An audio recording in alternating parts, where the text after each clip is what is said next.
Hello, hello, hello out there. Happy Monday, y'all, and welcome to another episode of Amplify Your Brilliance Mondays, where I come to you to give you insight to really grow your purpose alongside of your faith as you start or grow your purpose-focused business. So excited to be here with you for another Monday. So those of you that have been here before, you know how I do. Come on in, tell me name, tell me where you're joining from, whether you're live or you're watching the replay. I want you to come on in. So when you see me looking over to the side, just know that I'm looking at my iPad because sometimes my comments don't come up here. So listen, as I share with you, our conversation for today is to be fruitful. I'm going to talk to you about the one thing you should be producing in your business that's going to make it successful. And I'm going to tell you, I started this series last week. So if you missed last week, I want to encourage you to go back. I'm going to put it up where you can see it. So my Facebook, my YouTube channel is nrjnetwork.com. You can watch past episodes. Now, last week I started part 4 in a series that I started at the top of January. Now, the series that I'm going through really over the course of this year is based on Esther, my favorite girl in the Bible. And this particular series, this part 4 of this whole conversation over this year, is this part 4 is called Knowing God Intimately. And if you know Esther's story, you know that in order for her to face the big, bold move she had to face, or else we wouldn't even know who she was, she had to get with God. And when I talk about intimacy, I'm talking about into me, I see. You've got to know that God placed something so special in you when you were born to this world. So last week I started part 1 of this series, which talked about dominion. And literally, well, let me just go back and tell you that this entire series is based on the Bible verse Genesis 1:28 that says, let me read it so I can say it exactly. That God blessed them and God said to them, be fruitful and multiply, fill the earth and subdue it, have dominion. So I'm walking you through what I call the DFM formula from that. The Bible verse got placed in my spirit years ago. I started studying it. And what I'm teaching you is what I learned in my own study, which I thought was just for me. And then God nudged me and told me to start to teach it to other people. So that's exactly what I'm doing as I walk you through this particular series. So last week was part 1. Part 1, which was dominion. And you've got to understand that you have authority, that God created you with something special in mind. He put you on earth with purpose for purpose. The question is, do you know what it is? The question is, are you standing in it unapologetically? Do you realize that you have power? That there is an assignment for you to fulfill, and it doesn't mean you got to work in a church. Mhm. That means you've got to do the thing that God has called you to do. Hey, Robin from Philly, welcome, girl. Right? And so if you missed part 1, go back. I'm not going to talk dominion today. I'm going into part 2. Part 2 is to be fruitful, because if you're going to have a profitable business, it's got to be fruitful. By the way, fruitful means producing good results. By the way, if you see me looking down, I'm looking at my notes, right? My notes are here. You'll see me looking at my notes from time to time, right? I'm supposed to write this way, but I had too many notes I had to write this way. So fruitful means producing good results, beneficial. It means to have a gain. And it's not just for you. The gain is for the people that need you. Listen, our Bible verse for this week, that kind of is our benchmark, our kind of our guiding post, is Genesis 2:8, which says, now mind you, Genesis 1:28, God was talking to Adam, right? You guys remember this is the beginning of the Bible, Genesis, right? So then in 2:8, he's still talking to Adam. The God then was talking about Adam. The Lord God planted a garden eastward in Eden, and there he put the man whom he had formed. Let me read it one more time. The Lord God planted a garden eastward in Eden, and there he put the man who he had formed. So, see, God created a garden with Adam in mind. The same way God created an arena with you in mind. That's why he gave you the gifts and talents. I call it DNA, your distinct natural ability, because he had a certain place he wanted you to dwell in. The question is, do you know it? You know, oftentimes I hear people start businesses because they see somebody else being fruitful, because they see somebody else producing good results. But you've got to understand, if you're doing something that's not in alignment with who you be, you will fail. Doesn't matter if so and so is profitable and such is doing well. You shouldn't be focused on profit. You should be focused on serving other people that God has put you on this earth to serve, and his give back to you is the abundance that comes back to you. And I'm talking abundance in relationships, abundance in health, and abundance in wealth. That comes back to you when you were serving in the land God created you to dwell in. And so I need you to be clear on three things if you're going to be fruitful. Now, before I talk about those three things, let me explain it to you this way. God is a God of systems. If you don't believe me, go and read Genesis. If you read the whole creation, you see that God created it with a systems mentality. If you don't believe that, then think about how you open your eyes in the morning. The way your brain tells your eyes to open, the way that our blood runs through our veins, the way your hand is connected to your brain because your brain is telling your hand to move. Everything in our body is a system. We have a digestive system. Do I need to keep going? So in the same way, and I need y'all to understand this. Let me put my comments back up so I can see. And if I'm saying something good, y'all give me some heart emojis. If you feeling what I'm saying, let me know you there, right? Say, hey girl, hey, give me some hearts, say something. If you have a question about what I'm sharing, please ask. I'm happy to answer your questions, right? Now, here's the thing that's interesting. See, when God created you, he knew that you would have a group of people that needed you. So you were created as a part of a system. That's the arena, the garden that God created with you in mind. Y'all get that? You with me? Right? Hey, Shani. Hey, girl. So you've got to understand that if you're going to be fruitful, you've got to be clear on your dominion. So again, go back and watch last week if you missed it. Let me put it up again. And I'm saying that because listen, everybody wants to multiply, which is the last step, but you can't get to multiply if you're not clear on your dominion, which is step one, and you're not clear on how it produces good result. And I'm going to talk to you. I'm going to give you three things that you got to be clear on. You ready? Got your pen? Got your pen? So the first is who needs you? So you're not everybody's answer, but you are somebody's answer. The question is, do you know who you are the answer to? You know, it's interesting when I'm working with a group of my clients or even a one-on-one client, and I start telling them they've got to have a target. They've got to have a certain specific group of people. They go, but oh, I'm leaving this group out. Oh, I'm leaving that group out. No, you're not. Because see, what happens is a confused mind doesn't buy. So when you're trying to talk to everybody, come on, Shani, when you're trying to talk to everybody, nobody hears what they need from you. I need y'all to get that. So if you draw a target, shoot, I always do this. And I don't have a piece of paper over here. Let me see if I can use this one. So laugh at this piece of paper I have all jumbled up because I didn't know I was going to draw this. So think about what a target looks like. Draw a circle around it, and then draw a third circle. See if y'all can see my target that I just drew, okay? Y'all know what target looks like. So if I'm aiming at a target, don't I only aim at the middle? You don't ever hear somebody, whether you're playing darts, right? Or whether you have a bow and arrow, you're never aiming at the second two rings of this target. You only aim at the middle. Why? Because if I aim at these two, I probably will hit outside. So I'll miss the whole target altogether. When you aim at the middle, you sometimes will hit the middle, hallelujah, right? But sometimes you'll hit one of these out too, but you only focus on the middle. So you've got to know your exact who. I'm amazed at the number of women that I meet that have either had businesses for years or listen, they may have a PhD. They may have had a director behind their name in their big corporate job, and now they're starting a business and they still cannot define who their ideal client is. Again, you're not everybody's answer. But you've got to be clear on who you are the answer to so you can start to only talk to them. Because when you're being vague, then people are confused. And again, what did I say a minute ago? A confused mind doesn't buy. And ultimately, yes, you want to be able to work with people, serve people from your gift, which means they've got to enroll and work with you. Hello, we'll talk about multiply next week.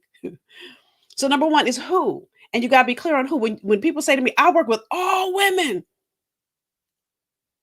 then guess what? You don't know who your who is. I work with all families. No, you don't. Robin said, my who is the bullseye, right? So you've got to be clear on who the ideal client is. So when it's a big group, if it's not narrowed down, you don't know who your who is. Okay, so that's number one. Number two is why do they need you? What is the symptom, the problem that they have that your gift is the answer to?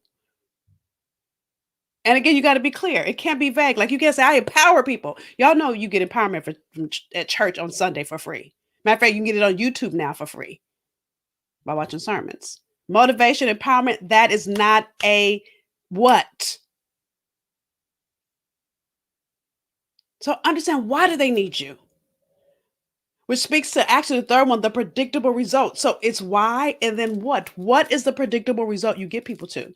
So you got to know the symptom and the solution. So your gift is the answer to both the symptom and it is the solution. But can you articulate it? See, what happens is when you can't articulate it, you're not producing anything.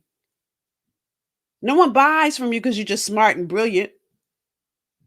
People only buy when you're clear. People only buy when they know, oh, yeah, I need that. People only say yes when it's specific and laser focused because then they can see that they need you. And when you're not producing good results, you can't speak to it. So if I go buy seeds today and I think they're apple seeds, now listen, I'm not a gardener, so somebody's going to correct me and I'm fine with that. But I need you guys to understand this. If I go buy apple seeds and I go and plant them in the ground and I watch them and I water them and I act like they're apple seeds, and then I find out later that they're grape seeds. And I'm sure grape does not grow like an apple. My crop will wither and fade. That's the same thing that will happen with your gift. When you're not watering it, you're not fertilizing it, you're not growing it in the right way for the right people that are waiting for you. Matter of fact, you have a group of people that are praying for the answer that is you. And every day you're not clear. Every day you sitting good enough. Every day you say, oh, I'll do that next year. You're holding up somebody's answered prayer. You're not producing good results. You're not.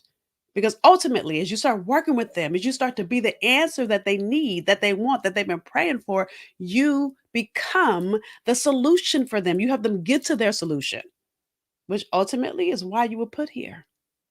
That's why you have that genius. That's why you're good at certain things. That's why you have a natural propensity for some things and you're not good at some other things. You're not meant to be. Because, baby, let me explain to you. If I could sing, trust, and believe, Beyonce would have a run for her money. Okay. So had to let that dream go. I wasn't gonna do a Milli Vanilli. So that literally will make a difference in your business, and you'd be surprised how many people don't take the time to get clear. How many people start businesses based on looking at everybody else, but they don't get clear for themselves. I like to call that having Milli Vanilli syndrome. How many of y'all remember Milli Vanilli? Don't make me feel old. You remember they were out in the early 90s. Matter of fact, they won a Grammy for the best new artist in I think it was 1991 or 1990 for their song. I think it's Don't You Know It's True, right? Y'all remember that song? My seasoned sisters with me. Robin, thank you for not making me feel old, girl. Thank you. Right? They won a Grammy for that song. And then, not too long after winning that Grammy, their agent or their manager then confessed that the lip synced on that track. Many of you, your business is failing because you're lip syncing on somebody else's track. You're copying what you see other people doing instead of getting clear on who God created you to be and then being uncompromising, standing in that dominion in the authority God put you in on this earth to be, to then go into the arena that He placed the dominion in you to serve in. Hello, Adam. That garden. See, there are people that will feed from your garden. That's that fruitful. Mhm. So even if I say it a whole nother way, give you another perspective to think about it. You know, when we look at the disciples, a few of them were fishers, right? And then they call them fishers of men.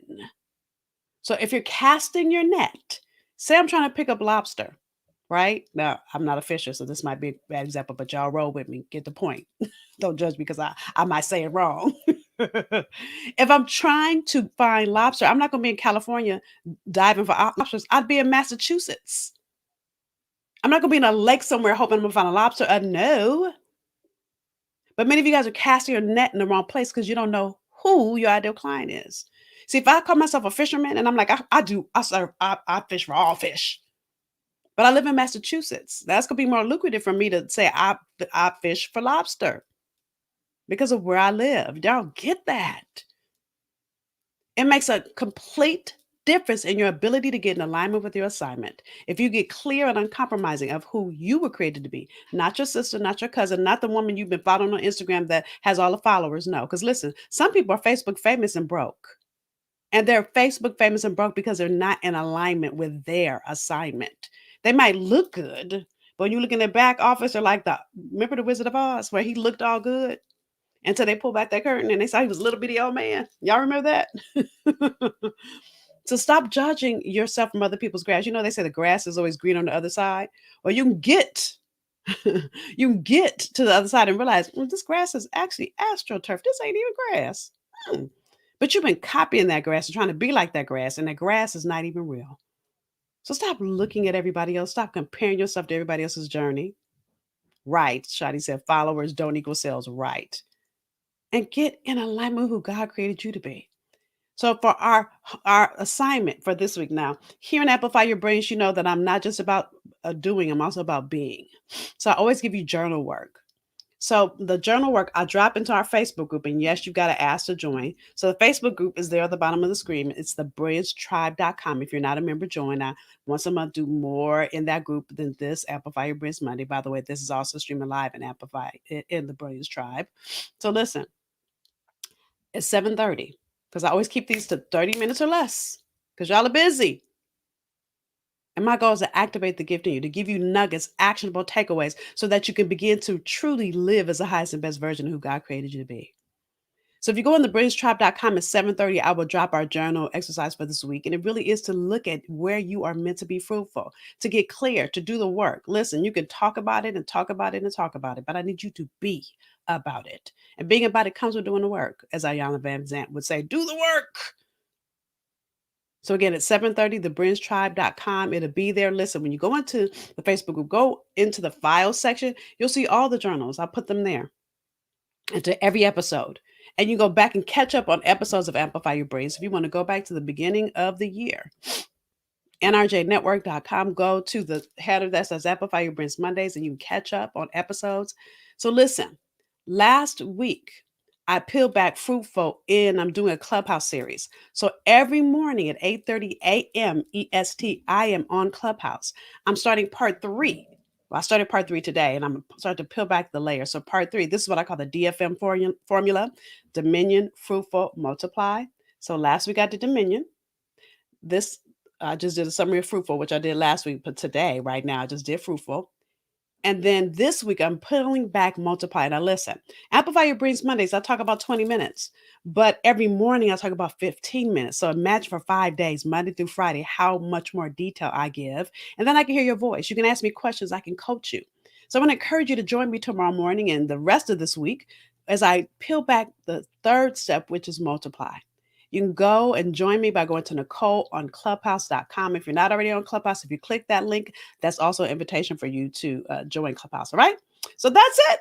That's Fruitful. I really want you to spend time this week and get clear on if you are being fruitful. Get clear on if you do know who your ideal client is. Get clear on how you serve them and why they need you. Get clear on the arena that God created you to dwell in. Why? One last quick story. One of my favorite Olympic sprinters, I was reading this article a couple weeks ago about Gwen Torrance. Actually, it was a couple months ago. Gwen Torrance. So in 1995, she was known as the fastest woman in the world. And so there was Olympic meet. There was an Olympic meet in 1995, and Gwen, of course, ran that meet. So long story short, Gwen won, right? And if you ever see anybody win, you know, they after they finish taking their breath, they usually take some kind of victory lap or they're waving at people. They get interviewed by reporters. You guys have seen that, right? So while all of this was happening, the judges always go back and watch the race again. And they found a discrepancy. See, Gwen won her race. She won her race, tongue twister, running in somebody else's lane. And apparently, in track and field, that gets you disqualified. Well, it's not just track and field that gets you disqualified, it gets you disqualified in life too. When you're running in someone else's lane. So your destiny is not attached to you doing something else somebody else is supposed to do.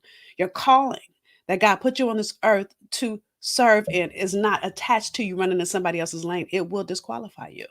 So this is my invitation to you to get clear on the lane that God created you to dwell in. Not your sister, not your cousin, not the woman that you admire on Facebook. It's not look, admiration is not a bad thing. Just as long as that doesn't turn into you stalking. And it long as it inspires you, but it inspires you to do you, not do them. and not to become a copycat version of somebody else. Listen, why be a second-rate version of somebody else when you could be a first-rate version of who God created you to be? So do the work. Spend some time this week. You have questions about it? Come and join me on Clubhouse. I'm happy to even answer your questions, even though this week I'm talking multiply. If you have questions about Fruitful, because you can't get to multiply without Fruitful, come on over to Clubhouse and join me live so I can coach you and teach you and answer your questions and point you in the right direction, okay? So with that said, that's our conversation for today. I look forward to hearing from you. Post in our group your insights, your takeaways, and I'll be back next week. Reminder one more time to join me on Clubhouse, NicoleOnClubhouse.com. And then I'll be back next week to continue this series, Knowing God Intimately. Because listen, the more you get to know you and how God created you, you get to know God. Because intimately means into me, I see. And I need you to see into who God created you to be. I need you to see God in you, as Mary would say, it's the God in me. Because there is God in you, and He's waiting for you. He's waiting for you to stand fully in all He created you to be. He's waiting for you because there are people He wants to send to you as their answer. The question is, will you say yes to it and will you do the work to get in alignment with it? So until I see you next week, have a phenomenal rest of this week, and I'll see you next Monday for another episode of Amplify Your Brilliance Mondays. Bye, y'all.